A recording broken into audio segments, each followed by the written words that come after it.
going on, guys? Glock Guy 226 here, and today we're bringing you guys the Benelli M4. Now, hopefully you guys have seen my video of me running this thing in some steel at a buddy's house.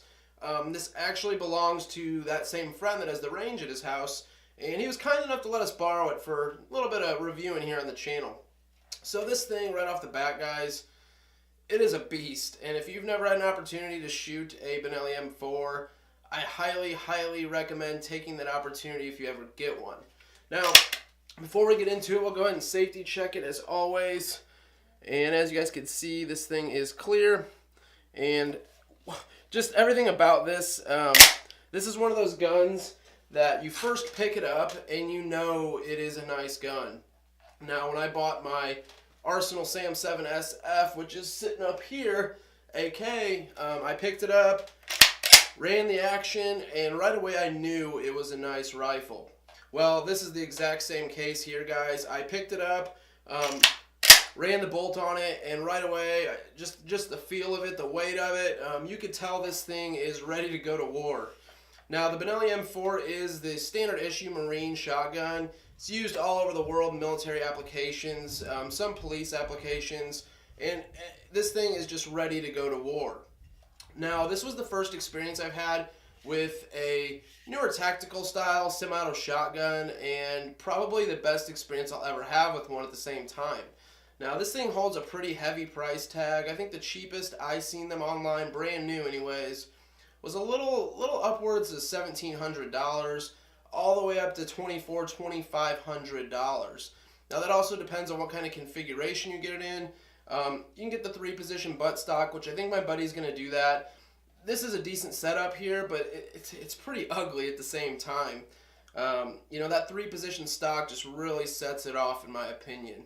Now, a few cool things about semi-auto shotguns, and this thing really has me wanting one of these, but right now I just don't think I could spend that kind of money on a semi-auto 12 gauge. I'm kind of looking at like the Mossberg 930 SPX. I'm not sure. We'll see where that goes, but this thing just has me very jealous of him right now. He actually said it was payback for the BCM. Me and him kind of joke around. I'll get a really nice gun, or he will, and then, you know, one of us are jealous and we end up going and getting it because we like it so much, whatever. But this thing is just spectacular, guys. I really can't speak of the Benelli M4 enough. It kind of hurts me that I have to take it back. So, a few cool features of this thing are 7-round mag tube, and you can also ghost loader is what they call it, where you throw a round in the actual chamber and then a round in the feed ramp, or, yep, I guess that's what they call it. I'm not a shotgun expert, guys. You throw a round down the feed ramp and run your bolt home with the bolt release, and you got 9 rounds of 12 gauge on tap. Now, a few things with semi-auto shotguns.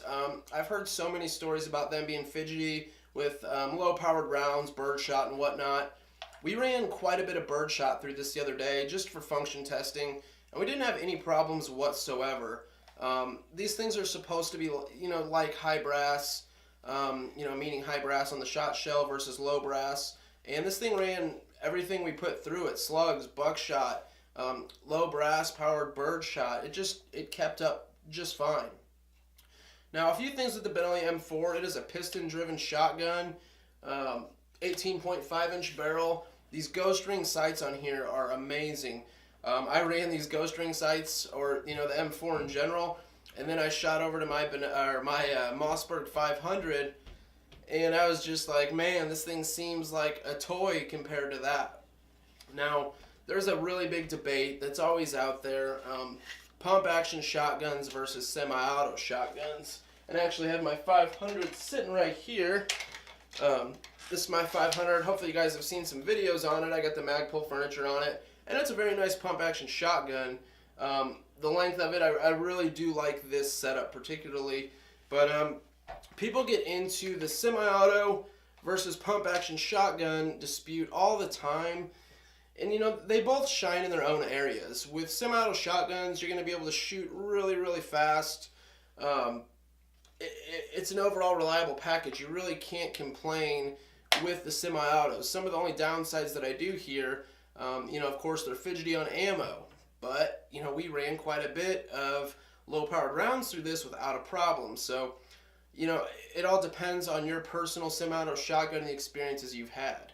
Now, a semi-auto shotgun's also going to be a lot easier just to hand to somebody, and they're going to be able to know how to run it versus a pump.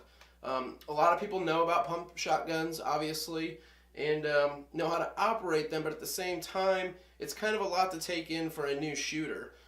They can short stroke it and knock it around chambered. Recoil is going to be a little bit heavier with a pump shotgun also. Now, with a pump shotgun, you're just not going to beat that, you know, reliability. It's going to eat whatever you put in it. They're both reliable systems, guys. I really can't say I favor one or the other. I kind of look at them as, you know, they're each their own beast. They each serve their own purpose. You really can't go wrong whether you want a pump or a semi-auto. So I figured, you know, this is a decent pump setup. Yeah, I'd like to have a 590A1. This gets the job done though, but I really do need a semi-auto shotgun in my collection as well. So we've been thinking about running some 3-gun stuff, me and my buddy, and he said, you know, I could run the Benelli M4 if we start doing that, which is totally going to spoil me, and I know I'll probably break down sometime and end up buying one of these in the future, which won't be a bad purchase. They are absolutely amazing shotguns. Now, a few questions. I had some viewers ask when I, you know, showed some pictures of the Benelli M4. They said, you know, what do you think of pistol grip stocks versus your typical shotgun butt stock? And honestly, I'm not a big fan of a standard butt stock for shotguns, but this Magpul is great. The angle of your actual grip, where you put your hand here, is spectacular. I really, really like that. I've always been a fan of pistol grips on shotguns. It just lets you control that gun a little bit more, in my opinion. Now, if you don't like that, there's nothing wrong with that. Everybody likes what they like, you know. People like to run their guns how they like to run them, and there's nothing wrong with that. But me personally, I really do like pistol grips. But I don't know, this Magpul stock really did kick it up a notch with keeping that original shotgun look, but at the same time, the angle of grip they put on there and the overall comfortability of it is just great. So these are just a few things I wanted to go over tonight, guys.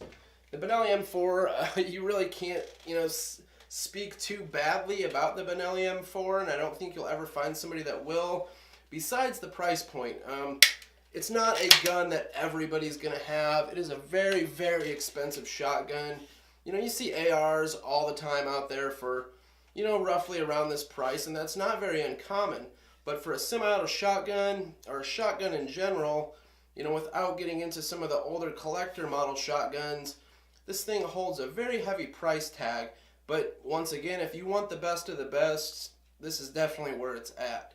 So if you guys have any further questions, please let me know. Like I said, I'm not a shotgun expert, guys. I just thought I'd go over a little bit of what I do know about the Benelli M4. If you guys have any further information about it, please leave it down in the comments below. I'd really appreciate that. Please like this video, sub to the channel if you haven't already, guys.